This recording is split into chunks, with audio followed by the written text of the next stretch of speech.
Doctor Baba Saheb Ambedkar open university.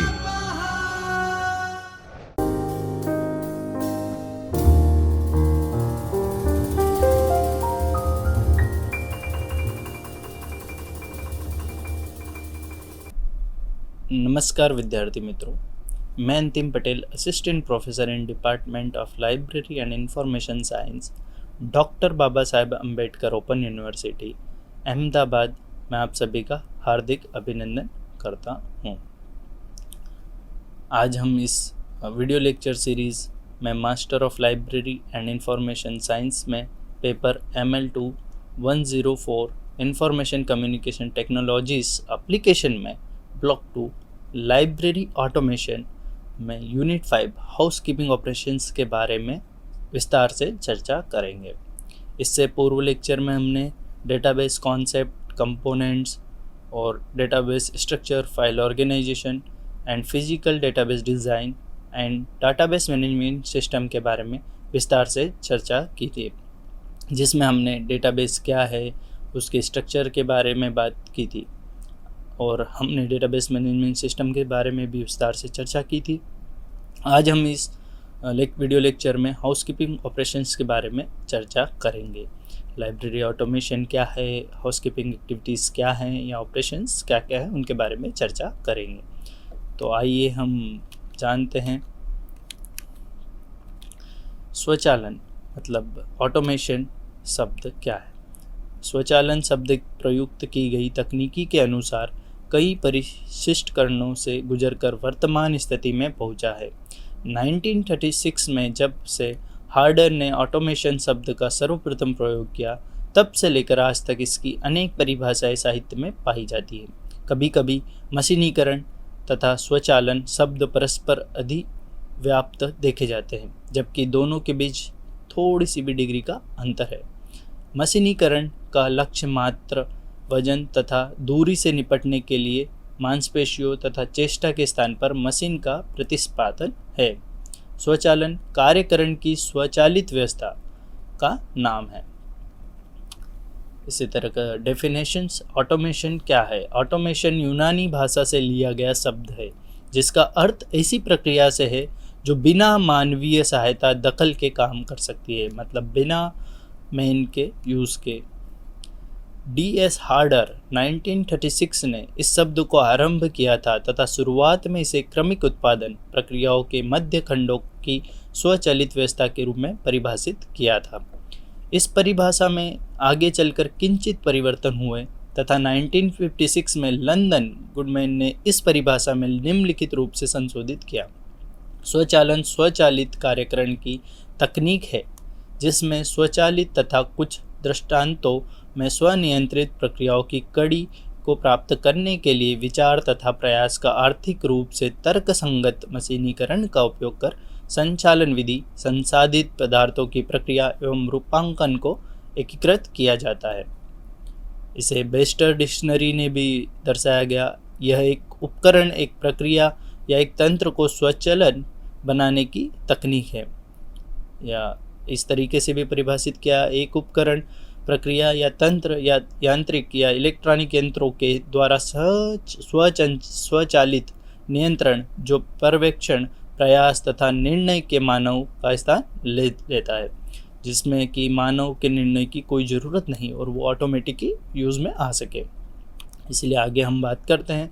पुस्तकालय स्वचालन या लाइब्रेरी ऑटोमेशन का सामान्य अर्थ किसी काम के अपने आप के होने से होता है, और लाइब्रेरी ऑटोमेशन से आशय लाइब्रेरी के समस्त कार्यों को उसे सफल संचालन के लिए आवश्यक है उसका स्वतः सटीक होने से है।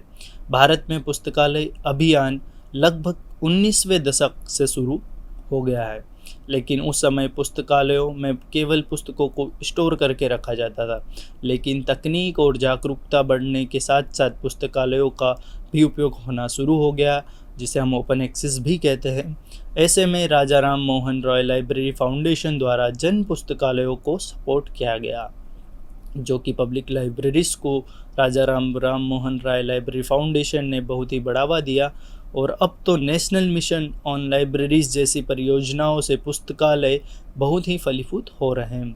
किसी भी लाइब्रेरी में स्टाफ द्वारा किए जाने वाले कार्यों जैसे कि पुस्तकों को खरीदना, acquisition of books, classification, cataloguing, circulation आदि को हम कंप्यूटर टेक्नोलॉजी की मदद से सरलता से एवं कम समय में कर सकते हैं। इसके लिए आज कई कमर्शियल और फ्री सॉफ्टवेयर उपलब्ध हैं जैसे कि कोहा, लिप्सिस, जिनका उपयोग लाइब्रेरी में बहुतायत में किया जा रहा है। आजकल लाइब्रेरीज जितनी भी हैं सारी ऑटोमेटेड की ओर बढ़ रही है, जिससे कि स्टाफ का काम भी कम हो और उन्हें बहुत ही आसानी हो किसी भी काम को करने में, वह अपनी जो भी लाइब्रेरी सर्विसेज है वो सुचारू रूप से चला सके। आइए हम बात करते हैं इसकी हमें ज़रूरत क्यों पड़ी। पुस्तकालय गतिविधियों के स्वचालन के अनेक कारण हैं। कंप्यूटर की आवश्यकता इसकी उपयोग के अनुसार हर क्षेत्र में बढ़ी है। पुस्तकालयों के अच्छे प्रशासन के लिए कार्य प्रवाह के सभी स्तरों का कंप्यूटरों का उपयोग होता है। सबसे बढ़कर कंप्यूटरों की विशिष्टताएं इसे हर तरह के पुस्तकालय के लिए उपयुक्त बनाती है। कंप्यूटर के उपयोग के लिए उत्तरदायी कारकों में आर्थिक तथा तकनीकी सभी कारण समाहित है। इसमें आता है सूचना विस्फोट, इन्फॉर्मेशन आज बहुत ही ज़्यादा मात्रा में बढ़ रही है, जिसका ज़्यादा से ज़्यादा उत्पादन हो रहा है, वो इसके उपयोग भी बहुत ज़्यादा हो रहा है, जिससे वास्तव में सूचना का विस्फोट हो रहा है।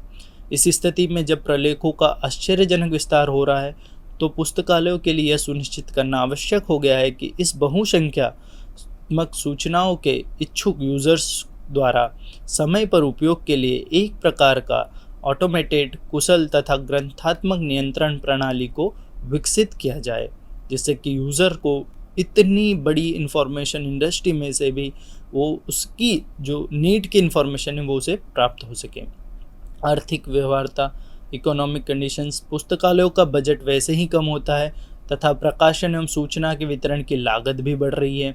इन कारणों से अन्य पुस्तकालयों से संसाधनों की साझेदारी जरूरी हो चुकी है। इसे व्यवहार्य बनाने तथा संसाधनों के सम्मिलित उपयोग में मितव्ययता के लिए पुस्तकालयों में कंप्यूटरों का उपयोग अनिवार्य बन चुका है। जैसे कि हम सेंट्रलाइज कैटलॉगिंग के जरिए किस लाइब्रेरी में या किसी लाइब्रेरी का वेब ओपेक या ओपेक देखकर हम बता सकते हैं कि उस लाइब्रेरी में बुक अवेलेबल है, जिसके जरिए हम उससे ILL या जो भी हमारी DDS प्रोसेस है वो सारी चीज़ें कर सकते हैं। मशीन द्वारा पठनीय रूप से सूचना की उपलब्धता। आजकल अधिकतर प्रलेख मुद्रित तथा मशीन द्वारा पठनीय दोनों ही स्वरूपों में उपलब्ध हैं। आजकल प्रिंट और ई-प्रिंट में ज़्यादा आते हैं प्रिंट की बजाय, इसलिए हमें कंप्यूटर की ज़रूरत ज़्यादा है तथा उनमें से कुछ मात्र मशीन पठनीय स्वरूप ही हैं। आजकल ज़्यादातर तो मशीन पठनी ही हो चुके हैं, ओनली ई-प्रिंट्स में पब्लिश होते हैं, जैसे कि CD-ROM, DVD, ऑनलाइन या इंटरनेट आदि। यहाँ तक कि बहुत सारी प्राथमिक तथा द्वितीयक पत्रिकाएं, सेकेंडरी मैगजीन्स मशीन द्वारा पठनीय रूप में ही उपलब्ध है, जिनका उपयोग बिना कंप्यूटर के नहीं हो सकता। इसके अतिरिक्त दूरसंचार प्रणालियों में हाल के उन्नयन से विश्व के किसी भी कोने से सूचना को प्राप्त किया जा सकता है। इस प्रकार के पुस्तकालय बिना कंप्यूटरीकरण को अपनाए कुशल सेवा देने में सक्षम नहीं होंगे। या तो हम बात करें यूज़र्स की अपेक्षाओं तथा मांग में बढ़ोतरी, तो यूज़र्स की मांग भी बढ़ चुकी है, उनकी अपेक्षाएं भी ज़्यादा है कि हम उन्हें ज़्यादा से ज़्यादा समय या कम समय में ज़्यादा से ज़्यादा सेवाएं प्रदान करें और वो उन्हें बहुत ही सूक्ष्म या जो भी उन्हें डिटेल चाहिए वो बहुत ही सटीक इन्फॉर्मेशन उन्हें प्राप्त हो, तो उसके पे भी हमें बल देना चाहिए। अब बात करें पुस्तकालयों के रूटीन कार्यों की, श्रम साध्यता की प्रकृति, पुस्तकालय के कार्यों में एकरूपता तथा बारंबारता होती है। उदाहरण के लिए मानवीय व्यवस्था में विभिन्न कार्यों के लिए ग्रंथ परक विवरण तथा लेखक शीर्षक, संस्करण, एडिशन, प्रकाशन, ग्रंथमाला सहयोगीकरण, कॉल नंबर, परिग्रहण क्रमांक इत्यादि को बार बार लिखने की आवश्यकता होती है। जैसे कि पुस्तक चयन, पर्ची, पुस्तक क्रमादेशन, बीजक बनाने, परिग्रहण प्रक्रिया, पुस्तकों का सूचीकरण, सेल्फ सूची की तैयारी, परिचालन, नई आमदों का सूचीकरण, प्रलेखन सूची इत्यादि बनाने में परंतु कंप्यूटर का उपयोग कर एक व्यक्ति को समस्त जानकारी एक बार प्रविष्ट करनी होगी। लेकिन कंप्यूटर इन कार्यों का निष्पादन चाहे जितनी बार सजगता तथा समान कार्य कुशलता के साथ बिना थके सटीक तरीके से कर सकता है। हम बात करें आधुनिक प्रबंधन तकनीकों का प्रयोग, जैसे कि टीक्यूम पूर्ण गुणवत्ता प्रबंधन या टोटल क्वालिटी मैनेजमेंट का पुस्तकालय कार्य में प्रयोग बढ़ रहा है। इससे बल गुणात्मक तथा मात्रात्मक सामग्रियों पर होता है। परिणाम स्वरूप पुस्तकालय उपयोग के लिए उपयुक्त सामग्रियों के संग्रह की जरूरत पड़ती है तथा अन्य संबंधित सामग्रियों की आवश्यकता भी महसूस होती है। स्टोरेज रंगनाथन के पुस्तकालय विज्ञान के 5वें सूत्र के अनुसार पुस्तकालय एक वर्धनशील संस्था है जो कि निरंतर उसके स्टाफ, बुक्स, कलेक्शन या स्टोरेज में बढ़ोतरी होनी चाहिए। पुस्तकालय के लिए कोई छँटनी नीति नहीं है, मतलब पुस्तकों को कोई नीति नहीं है जिससे कि हम पुस्तकों को हटा सकते हैं या वीड आउट कर सकते हैं। यह समस्या जो स्थानीय अभिलेख होते हैं और पुस्तकालय उनका परित्याग नहीं कर सकता है और इसका स्थानीय संग्रहण करना होता है। इसका परिणाम जगह की कमी होती है। दूसरी तरफ संग्रहण उपकरणों जैसे कि CD, DVD आदि ने लघु तथा कॉम्पैक्ट मीडिया में विशाल मात्रा में सूचनाओं का संग्रहण संभव कर लिया है, जिसके जरिए हम सूचना को कम जगह में ज़्यादा से ज़्यादा सूचना को रख सकते हैं। तो स्टोरेज का प्रॉब्लम भी हमारा सॉल्व हो जाता है। पुस्तकालयों में फाइलों का स्वरूप पुस्तकालय की विभिन्न शाखाओं में कई तरह की फाइलें को बनाने तथा रखरखाव की आवश्यकता पड़ती है। इन सभी फाइलों को नियमित अपडेट करने की भी आवश्यकता होती है। मैनुअल व्यवस्था में सभी सूचनाओं को बारंबार सुधार की जरूरत होती है। वहीं कंप्यूटरीकृत व्यवस्था में सिर्फ आवश्यक सूचनाओं में ही परिवर्तन किया जाता है, बाकी जैसा है वैसे ही उपयोग में यूज़ किया जाता है। अंतर्वस्तु विश्लेषण की गहराई चयन एवं कार्य साधन पुस्तकालय व्यवसायों में यह अभिज्ञता है कि पूरे प्रलेख की तुलना में सूचना के अंशों का चयन एवं कार्य साधन के लिए अपारंपरिक उपकरणों की आवश्यकता होती है। कोड डालने के लिए या अनुक्रमणी बनाने के लिए नए तरीकों की खोज पर बल दिया जा रहा है, जिससे कि वे समूह चयन के स्थान पर अंतर संबंधों तक पहुँच सके। चयन या ट्रेंड में विश्लेषण में अधिक गहराई की तरह है। प्रत्युत्तर अवधि को घटाना सूचना बहुसंख्यक है। पुस्तकालय के समक्ष प्रश्न अनेक है। यूजर्स के पास समय का अभाव होता है। पुस्तकालय को सूचनाएं शीघ्रता से प्रदान करनी होती है। अभिलेख अनुरक्षण की पारंपरिक विधियों अपर्याप्त है तथा प्रश्नों के शीघ्र उत्तर देने में विफल है। तो इसीलिए लाइब्रेरी ऑटोमेशन पर पुस्तकालयों के यूजर्स को समय पर उत्तर देकर संतुष्ट करने की क्षमता बढ़ाने के उपाय के रूप में विचारित किया जा रहा है, जिससे कि जल्द से जल्द हमारे यूज़र्स को उनकी रिक्वायर्ड इन्फॉर्मेशन प्रदान की जा सके। आइए हम बात करते हैं कि बेनिफिट्स ऑफ लाइब्रेरी ऑटोमेशन के बेनिफिट्स क्या क्या हैं। कंप्यूटर के गुणों के कारण पुस्तकालयों में कंप्यूटर अनुप्रयोग के विभिन्न लाभ हैं। निरस्ता कम करता है। कंप्यूटर रूटीन तथा आवृत्तीय कार्य आसानी से निभाता है और नीरसता को समाप्त कर देता है। यह पुस्तकालय सेवाओं का एकमात्र प्रभावी माध्यम है। जैसे कि हम मान लीजिए फर्स्ट बात करते विविध उत्पाद। स्वचालित प्रणाली में एकल निवेश से विभिन्न उत्पाद प्राप्त किए जा सकते हैं। यह विशेषता बहुत ही फायदे की है। विभिन्न क्रम तथा प्रकार के रिपोर्टों को बिना अतिरिक्त ऊर्जा या संसाधन व्यय किए प्राप्त किया जा सकता है। उदाहरण के लिए ग्रंथपरक अभिलेखों के एक डेटाबेस का उपयोग द्वारा परिग्रहण सूचियाँ या विशिष्ट उद्देश्य पूरक ग्रंथ सूचियाँ तैयार की जा सकती है तथा इस तरह विभिन्न प्रकार की सेवाओं को जिनके बारे में सोचा जाता था लेकिन जिसे प्रदान नहीं किया जा रहा था, उन्हें अब प्रदान किया जा सकता है। हम बात करते हैं उत्पादकता में बढ़ोतरी। यह कुशलता में योग देकर उत्पादकता में सुधार लाता है। पुस्तकालय के कई कार्य एक समान होते हैं, जैसे कि अधिग्रहण एवं सूची पत्र निर्माण शाखा में ये कार्य आंशिक रूप से लिपिकीय तथा आंशिक रूप से बौद्धिक होते हैं, जिसमें निर्णय लेने की जरूरत होती है तथा कठिन होते हैं। संयुक्त कार्य कंप्यूटर के उपयोग के द्वारा बहुत आसानी से किया जा सकता है। उदाहरण के लिए एक बार अधिग्रहण विभाग में पुस्तक क्रय के आदेश देते समय डेटा प्रविष्ट कर दी जाती है, तो उसी डेटा का उपयोग परिग्रहण सूची पत्र आदि उद्देश्यों के लिए भी किया जा सकता है तथा परिणाम स्वरूप उत्पादकता में बढ़ोतरी होती है। तीसरी हम बात करें सेवाओं की गुणवत्ता में सुधार। स्वचालन ने पुस्तकालय सेवाओं में नवीन परिदृश्यों को जन्म दिया है तथा सेवाओं की गुणवत्ता के सुधार में विस्तृत योगदान दिया है। फोर्थ हम बात कर रहे हैं वर्तमान उत्पादों का क्षेत्र विस्तार तथा गुणवत्ता उन्नयन। यह नवीन उत्पादों तथा प्रक्रियाओं को जन्म देता है। सामायिक जागरूकता सेवा या हम जिसे कहते हैं करंट अवेयरनेस सर्विस तथा सूचना का चयनित प्रसार सिलेक्टिव डिसेमिनेशन ऑफ इंफॉर्मेशन जैसी सेवाओं को यूज़र्स के लिए सहजता से उपलब्ध कराया जा सकता है। आगे हम बात करते हैं विभिन्न प्रश्नों का तत्क्षण उत्तर। यूज़र पुस्तकालय की उप प्रणालियों के समक्ष विविध प्रकार के प्रश्न रखते हैं। उदाहरण के लिए यूज़र परिचालन प्रणाली से ग्रंथ के स्थान के बारे में जानना चाहेंगे या उसकी अधिग्रहण प्रणाली से जानना चाहेंगे कि क्या ग्रंथ के कार्यार्थ अनुशंसित किया गया है। ऐसे प्रश्नों का आसानी से तथा तत्क्षण उत्तर स्वचालित प्रणाली में दिया जा सकता है। इस प्रकार से कम होती कीमतों, उपयोग विविधता, संग्रहण की विशाल क्षमता तथा कंप्यूटर के आश्चर्यजनक संसाधन क्षमता ने स्वचालन को काफ़ी कम लागत पर संभव कर दिया है।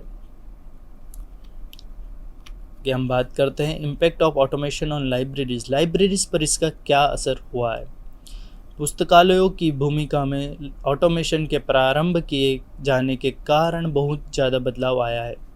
स्वचालन ने पुस्तकालयों पर निम्नलिखित प्रभाव डाले हैं, जैसे तकनीकी तथा लोक सेवाओं में कम होना अंतर। उदाहरण के लिए प्राथमिक पत्रिकाएं तथा सेकेंडरी पत्रिकाएं, व्यावसायिक तथा गैर व्यावसायिक कार्यों के बीच मिटते अंतर के साथ पुस्तकालयों के संरचनात्मक ढांचे में अंतर। उदाहरण के लिए सूची पत्र निर्माण का कार्य डेटा एंट्री ऑपरेटर के द्वारा किया जा सकता है, क्योंकि मात्र डेटा को प्रविष्ट किया जाना है, और मैन एंट्री सॉफ्टवेयर के द्वारा अपने आप डेटा तैयार हो जाती है।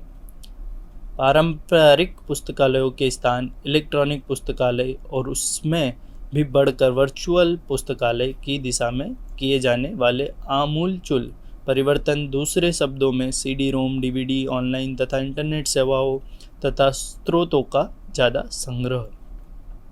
यहाँ बात करें पुस्तकालयों का केंद्रीकरण, सेंट्रलाइजेशन। पुस्तकालयों ने भौगोलिक सीमाओं पर विजय पा ली है। कैंपस लेन के द्वारा पुस्तकालय विभागों तथा पूरे परिसर में विभिन्न स्थानों पर सेवाएं प्रदान कर रहे हैं, यहाँ तक कि वे राष्ट्रीय तथा अंतर्राष्ट्रीय नेटवर्क के हिस्से बन गए हैं। उनके रखरखाव में लगने वाले व्यय ने पुस्तकालयों को संरक्षकों के द्वारा चाहे गए संभव समस्त सामग्रियों के संग्रहण या स्वामित्व की अवधारणा का परित्याग करने को बाध्य किया है। ऐसे स्रोतों का उपयोग मात्र किसी विशेष पुस्तकालय के यूजर्स के लिए सीमित है, जबकि कंप्यूटरीकृत प्रणालियां अंतः संबंध तथा संचार को अधिक विश्वसनीय तथा तीव्र संभव बनाती हैं। आगे हम बात करते हैं संभावित सूचना भंडारण की अपेक्षा सूचना शीघ्र प्रदान पर बल। पुस्तकालयों में प्रत्याशा के आधार पर पारंपरिक संसाधनों के अधिग्रहण तथा रखरखाव के प्रयास में, जिनकी भविष्य में उपयोग की अल्प या शून्य संभावना रहती है, पर मौद्रिक कर्मियों तथा कार्य समय के रूप में अपव्यय की विवेकहीनता की पहचान की जा चुकी है। जैसा कि अधिक से अधिक पुस्तकालय अपने कैटलॉग विभिन्न नेटवर्क्स पर तथा वेब पर भी डाल रहे हैं, जिससे कि आसानी से इंफॉर्मेशन प्राप्त होती है। आइए हम आगे बात करते हैं स्टेप्स कि हमें ऑटोमेशन किन किन स्टेप्स में करना चाहिए। तो उसमें आता है पुस्तकालय में स्वचालन के लिए विभिन्न चरणों को अपनाया जाना चाहिए। पहला है पुस्तकालय कार्यों की पहचान करना, जिन्हें कंप्यूटरीकृत करना है।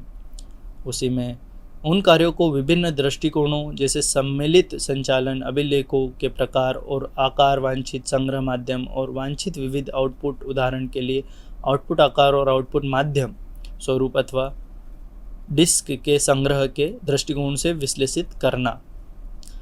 अगर हम बात करें तीसरा, तो व्यवस्थित की जाने वाली सूचना के आकार और वृद्धि दर का अनुमान कि कितनी बढ़ेगी या कम होगी, लागत घटक, कॉस्ट, कितना कॉस्ट होगा हमें उसे लागू करने में, या कितना मनी इन्वेस्ट होगा, या ऐसे हार्डवेयर या का चयन करना और उसे परचेस करना जो हमारी आवश्यकताओं को पूरा कर सके, या ऐसे सॉफ्टवेयर्स की पहचान और चयन करना जो कि स्थानीय आवश्यकताओं को पूरा कर सके।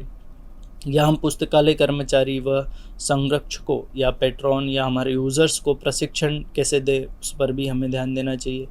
फिर यदि आवश्यक हो तो सॉफ्टवेयरों का सतत मूल्यांकन, सुधार और उन्नयन भी करना चाहिए।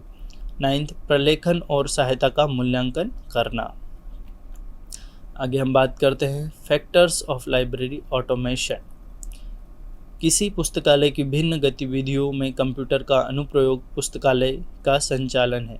पुस्तकालय के स्व संचालन में अधिलिखित घटकों की आवश्यकता होती है, जिसमें कि हार्डवेयर, कंप्यूटर टर्मिनल्स, सीडी और राइटर्स, संग्रहण माध्यम, प्रिंटर, टेलीफोन और मॉडेम, ये सारे हार्डवेयर के पार्ट्स हैं। दूसरे हम बात करें सॉफ्टवेयर में हमें ऑपरेटिंग सिस्टम कौन सा यूज़ करना है, डेटाबेस प्रबंधन तीसरा पॉइंट है, जिसमें हमें प्रणाली, डेटाबेस, डीबीएमएस की प्रणाली या पुस्तकालय अनुप्रयोग सॉफ्टवेयर आदि के बारे में जानकारी होना चाहिए। पुस्तकालय संग्रहण, पाठक डेटाबेस, इन हाउस सूचना और इलेक्ट्रॉनिक स्वरूप में पूर्ण पाठ्य सामग्री का होना। चौथा हम बात करते हैं यूज़र्स। पुस्तकालय कर्मचारी और पुस्तकालय संरक्षक गतिविधियों में कंप्यूटर के अनुप्रयोग के निम्नलिखित पक्ष हैं, जैसे कि हाउसकीपिंग ऑपरेशंस में, सूचना व्यवस्था में, पुस्तकालय नेटवर्क अनुप्रयोग में, या कार्यालय स्वचालन या ऑफिस ऑटोमेशन में भी इसका उपयोग होता है। तो आइए हम बात करते हैं हाउसकीपिंग ऑपरेशंस की, जो कि हमारे डेली जो भी लाइब्रेरी के वर्क्स होते हैं उनमें इसका कैसे उपयोग किया जा सकता है, जिसमें हम बात करेंगे अर्जन, प्रणाली, एक्विजिशन, वर्गीकरण, क्लासिफिकेशन, सूचीकरण, कैटलॉगिंग, ओपेक और अन्य सूची स्वरूप, या हम बात करें संचरण नियंत्रण प्रणाली, इशू रिटर्न या सर्कुलेशन जिसे हम नॉर्मली कहते हैं, सामयिकी नियंत्रण, सीरियल कंट्रोल और संग्रहण अभिग्रहण, स्टॉक टेकिंग, स्टॉक वेरिफिकेशन भी जिसे कहा जाता है। तो आइए हम बात करते हैं एक्विजिशन सिस्टम। एक्विजिशन सिस्टम में पुस्तकालय को विभिन्न अभिलेखों की आवृत्ति, उनका रखरखाव और उपयोग करना पड़ता है। एक अर्जन पुस्तकालय अध्यक्ष पुस्तकालय के लिए पाठ्य सामग्री का क्रय करता है, लेखा जोखा और बजट का रखरखाव करता है। हस्तचलित अर्जन प्रणाली विशाल मात्रा में डेटा और फाइलों, अभिलेखों, ग्रंथ, आदेश आदि की समस्या का सामना करती है, जो कि नित्य प्रति कार्यों को सम्मिलित करती है। अर्जन दिमाग में कंप्यूटरों का उपयोग नित्य कार्यों, लिपिकी और पुनः पुनः किए जाने वाले लक्ष्यों के भार को कम करती है। यह व्यावसायिक कर्मचारियों को उनके कार्यों में गुणात्मक सुधार लाने में सहायता करेगी। एक आदर्श अर्जन प्रणाली के कार्यों, जो कि अधिकांश पुस्तकालयों में समान है, निम्नलिखित है। क्या क्या हम करते हैं, जैसे कि मान्य पाठ्य सामग्री का चयन, कौन सी हमें बुक्स परचेस करना है, दोहराव से बचने के लिए पूर्व आदेश की जांच, ऑर्डर की जांच, ऑर्डर, पर्चियाँ, पत्रक की तैयारी, या विक्रेताओं को ऑफलाइन देना है, ऑनलाइन देना है के लिए क्रमादेश का मुद्रण और प्रेषण, स्मरण पत्रों का मुद्रण, निरस्तीकरण के पत्रों का मुद्रण, अभिलेख फाइल जैसे आदेश प्राप्ति कार्य पर प्रलेख को अद्यतन करना, ग्रंथों को आदेश फाइल और बीजकों के साथ सत्यापित करना, प्राप्त प्रलेखों और प्रदाय नहीं किए गए प्रलेखों का प्रिंट आउट लेना, परिग्रहण कार्य करना, विक्रेता फाइल को अपडेट करना, आय व्यय और आवंटित धनराशि का शेष बताना, बजट नियंत्रण करना, नए प्राप्त प्रलेखों की घोषणा करना, परिग्रहण सूची का मुद्रण कंप्यूटर की सहायता से। ये सभी प्रक्रियाएं अत्यल्प प्रयासों के द्वारा संपादित की जा सकती है। इसमें दोहरेपन की भी जांच बहुत आसान हो जाती है। आपको आदेश पर्चियों को तैयार करने की ज़रूरत नहीं होती है, क्योंकि आदेश सीधे ही दिए जा सकते हैं। आजकल लगभग सभी आपूर्तिकर्ता तथा पुस्तक विक्रेता और ग्रंथ परक विक्रेता विस्तृत ग्रंथ परक डेटाबेस को बनाने के लिए कंप्यूटरों का उपयोग करते हैं और अपने संसाधनों को इलेक्ट्रॉनिक स्वरूप या तो सीडी में अथवा वरीयत वेबसाइट के रूप में इंटरनेट पर उपलब्ध करा रहे हैं। पुस्तकालय अध्यक्ष इन डेटाबेस का उपयोग ग्रंथ पूरक सूचना को डाउनलोड करने के लिए और आदेश को लेने के लिए कर सकते हैं। यह प्रक्रिया कई चरणों जैसे आदेशों का मुद्रण, आदेशों का सत्यापन, स्मरण पत्रों को भेजना आदि को कम करती है, क्योंकि इन सभी को ईमेल के द्वारा संपादित किया जा सकता है। कंप्यूटरीकृत प्रणाली में सारी फाइलें स्वचालित रूप से अपडेट की जाती है, इसलिए हमें कोई प्रॉब्लम नहीं आती है। आगे हम बात करते हैं क्लासिफिकेशन की करते हैं तो क्लासिफिकेशन में 2 स्तरों पर कार्य सम्मिलित है। वर्गीकरण पद्धति की तैयारी, जिसे क्लासीफायर्स के द्वारा तैयार किया जाता है कि हमें कौन सी वर्गीकरण पद्धति का उपयोग करना है और कैसे करना है। प्रलेखों का वर्गीकरण करना, वर्गांक के संश्लेषण करने की वर्गीकरण प्रक्रिया मानवीय बुद्धिमत्ता और मानवीय सूक्ष्मदर्शिता को सम्मिलित करती है, जो कि कंप्यूटर के प्रकरणों में पूर्णतः संभव नहीं है। कंप्यूटर एक बिंदु तक पहुंच में हमें सहायता प्रदान करते हैं, किंतु अंतिम रूप से निर्णय मैनुअल लेना पड़ता है। भारत में DRTC और विदेश में अनेक व्यक्तियों एवं संगठनों द्वारा OCLC के द्वारा बहुत से प्रयोग किए गए हैं। DDC इस समय कंप्यूटरीकृत स्वरूप में उपलब्ध है, जिससे कि वर्गांकों को संश्लेषित करने में सहायता मिलती है, जिससे कि हम आसानी से क्लासिफिकेशन कर सकते हैं। बात करते हैं हम कैटलॉगिंग की। सूची एक पुस्तकालय के संग्रह का व्यवस्थित अभिलेख है। यह पुस्तकालय संग्रह के लिए सभी संभव अभिगम बिंदुओं को प्रदान करती है। प्रारंभिक सूचीकरण विभिन्न पत्रकों जैसे लेखक, शीर्षक, विषय, ग्रंथमाला आदि के बनाने में व्यावसायिक कर्मचारियों के बहुत से मानव श्रम दिवसों के उपयोग को समाहित करती है। जैसे कि हस्तचलित सूचीकरण प्रणाली में अधिलिखित गतिविधियां संपादित की जाती है, जैसे कि दोहराव जांच, सूची पत्र की तैयारी करना, सूची पत्रकों का वर्गीकृत करना, अनुवाणिक प्रणाली, सारी चीज़ें होती है। विषयवार अनुवाणिक तथा अन्य फाइलों करने के लिए अनुवांछित अनुक्रम अथवा किसी अन्य उद्देश्य के लिए व्यवस्थापन करना। अगर कैटलॉगिंग हमारा ऑनलाइन होता है तो हमें बहुत सारी चीज़ों को उसके अकॉर्डिंग रख देते हैं और आसानी से हम एक ही बार में उसे अपडेट, एडिट या हम रिप्रिंट भी कर सकते हैं, तो इससे हमें आसानी प्राप्त होती है। आइए हम आगे बात करते हैं ओपेक की, जिसे हम कहते हैं ऑनलाइन पब्लिक एक्सेस कैटलॉग। कंप्यूटरों के बढ़ते हुए उपयोग के साथ साथ ओपेक पारंपरिक पत्रक सूचियों को प्रतिस्थापित कर रहा है और पुस्तकालयों को इन पारंपरिक पत्रक अथवा सूचियों के अन्य स्वरूपों के अनुरक्षण की अब आवश्यकता नहीं रह गई है। ओपेक के द्वारा हम जो भी हमारा लाइब्रेरी कैटलॉग है वो हम सीधे हमारी वेबसाइट या हमारे लाइब्रेरी में किसी कंप्यूटर पर हम यूज़र्स को दिखा सकते हैं, जो कि जिसके ज़रिए वो उन्हें जो भी बुक्स या जो भी जानकारी प्राप्त चाहिए वो हमारी लाइब्रेरी में जो बुक अवेलेबल है या नहीं है, कि इशू है या नहीं है, उसकी जानकारी वो ओपेक के द्वारा प्राप्त कर सकते हैं। ओपेक हमारे जो कि लाइब्रेरी कैटलॉग कैबिनेट्स होते थे उन्हीं की तरह यूज़ में आता है। आइए हम बात करते हैं वेब ओपेक भी इसी का एक रूप है, जो कि वेब ओपेक में जो भी हमारा ओपेक होता है वो वेब पर होता है, या मान लीजिए कि ओपेक एक सिंपल है कि जो कि हमारी लाइब्रेरी में ही यूज़र आके उसे एक्सेस कर सकता है, बट वेब ओपेक को यूज़र कहीं भी किसी भी जगह बैठकर उसे एक्सेस कर सकता है। तो वेब ओपेक से हमें ये फ़ायदा होता है कि हमारा यूज़र घर बैठे बैठे भी ये पता कर सकता है कि वो लाइब्रेरी बुक अवेलेबल है या नहीं है, तो उसकी जांच आसानी से कर सकता है। अगर अवेलेबल है तो ही उसे लाइब्रेरी में आने की ज़रूरत है, या कब अवेलेबल होगी उसकी भी जानकारी उसे उस पर प्रदान की जाती है, जिससे कि वो उसी समय लाइब्रेरी में आकर वो बुक को देख सकता है। सूची डेटाबेसों के लिए ऑनलाइन पहुंच के अतिरिक्त अधिकांश प्रणालियों मुद्रित सूचियों जैसे पत्रक सूचियों, अनुक्रमणियों और अन्य सूचियों की मुद्रित करने में सहायता करती है। इन्हें सुरक्षा अथवा व्यस्त समय पर बैकअप के रूप में और उन स्थितियों में जो कि किसी भी ऑनलाइन प्रणाली के साथ नहीं जुड़ी है उपयोग किया जा सकता है। हमने वेब ओपेक की भी बात की, जिसको के जरिए यूज़र आसानी से हमारे हर चीज़ को प्राप्त कर सकता है कि हमारे पास क्या चीज़ें हैं क्या नहीं है, उसकी जानकारी उसे प्राप्त हो सकती है।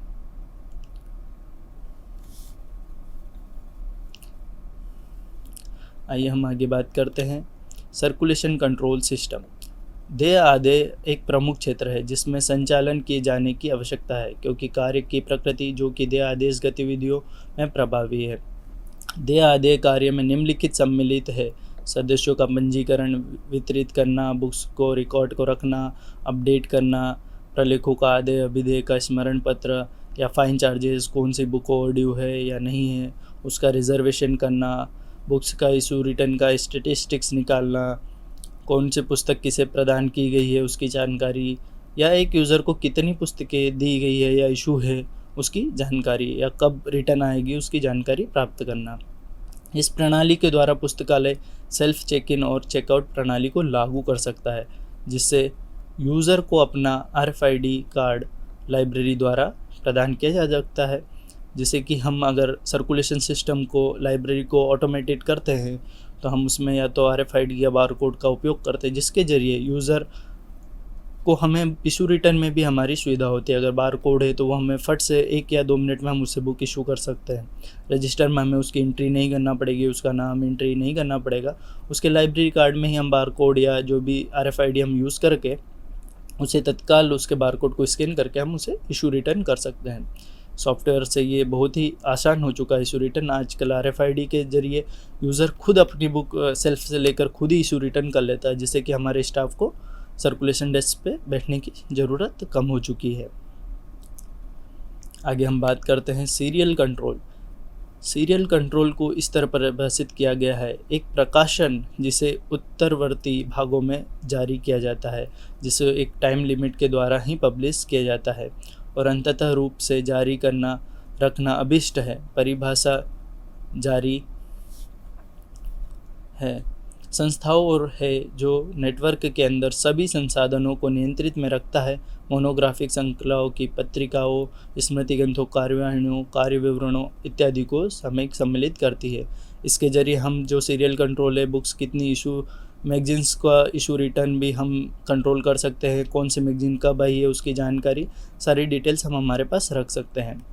सीरियल कंट्रोल बहुत ही मुश्किल होता है, बट कंप्यूटर के जरिए ये थोड़ा आसान कि कौन सी डेट को कौन सी सीरियल आई है, कौन सी मैगजीन आई है, कौन सा कितने उसकी इश्यूज़ आए हैं, वो सारी जानकारी हम रख सकते हैं।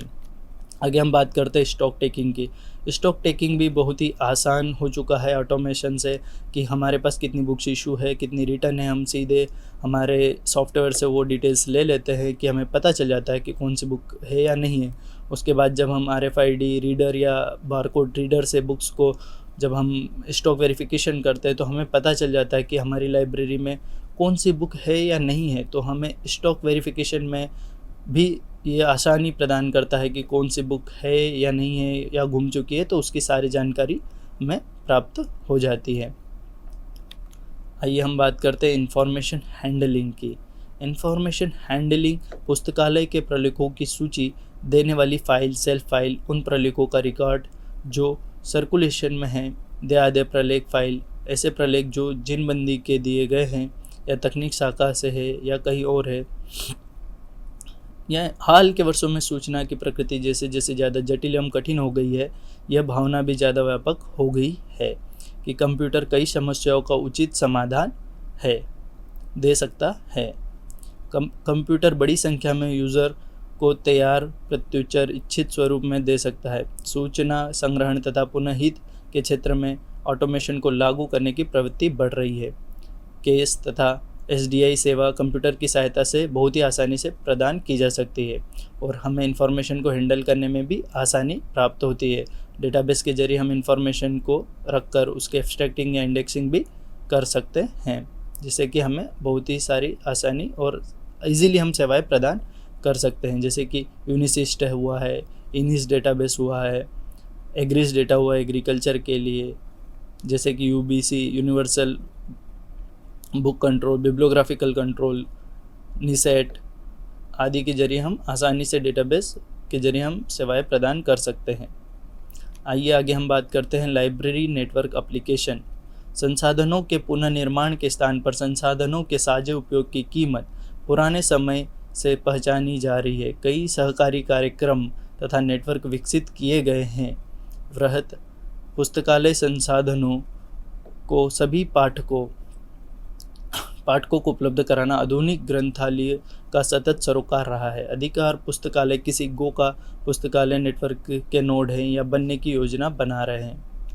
आइए हम बात करते हैं ऑफिस ऑटोमेशन। ऑफिस के जितने भी सारे कार्य हैं उन्हें भी हम ऑटोमेटेड कर सकते हैं, जिससे कि हमें आसानी होती है। इससे के जरिए हम जितने भी ऑफिस में हमारे अदर कार्य भी होते हैं वो भी आसानी से हो सके। आगे हम बात करते हैं, आज के लेक्चर में हमने बहुत सारी चीज़ों को देखा कि वर्तमान युग में पुस्तकालय संचालन एक महत्वपूर्ण कार्य हो गया है। स्वचालन से कार्य क्षमता में वृद्धि होती है या मितव्ययता होती है या प्रभावी प्रबंधन, समय की बचत भी होती है। इस इकाई में पुस्तकालय का संचालन का अर्थ हमने जाना कि पुस्तकालय के लाभ क्या है या चरण क्या हैं, या किस तरीके से हमें पुस्तकालय में जो भी चीज़ें होती है ऑटोमेशन करना चाहिए या किन सॉफ्टवेयर्स के बारे में हमें जांच करना चाहिए, सारी चीज़ों के बारे में हमने पढ़ा। फिर हमने पढ़ा कि हाउसकीपिंग एक्टिविटीज़ क्या होती है, हाउसकीपिंग एक्टिविटीज़ में क्या क्या कार्य आते हैं, कौन कौन सी चीज़ें आती हैं, उन सारी चीज़ों को हमने इस वीडियो लेक्चर्स में पढ़ा और हमें पता चला है कि एक लाइब्रेरी ऑटोमेशन के जरिए हमारे जितनी भी सर्विसेज या जितने भी लाइब्रेरी के काम होते हैं वो कितने आसान हो सकते हैं। और इसी के साथ हम आगे के वीडियो लेक्चर में हम पढ़ेंगे कि लाइब्रेरी सॉफ्टवेयर पैकेजेस में कौन कौन से सॉफ्टवेयर हमें यूज़ करने चाहिए और कौन कौन से सॉफ्टवेयर है, उनके बारे में हम विस्तार से चर्चा करेंगे। आज के इस वीडियो लेक्चर में हमारे साथ जुड़ने के लिए आप सभी का हार्दिक हार्दिक आभार, अभिनंदन। स्वाध्यायः परः